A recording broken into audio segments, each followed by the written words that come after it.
নমস্কার। আজ পড়ছি শ্রী নারায়ণ সান্যালের কৌতূহলী কোণের কাঁটার পর্ব 6। সে লোকটা কি জানে যে তুমি তাকে লক্ষ্য করেছ?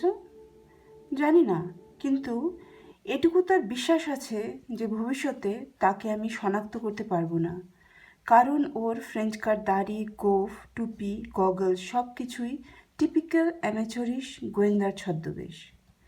কৌশিককে সঙ্গে নিয়ে বাসু সাহেব ফিরে এলেন তার চেম্বারে।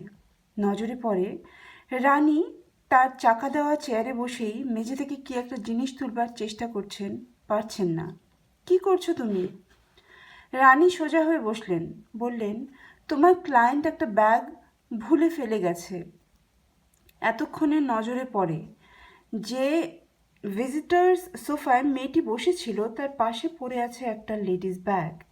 কৌশিক সেটা সাবধানে তুলে আনে।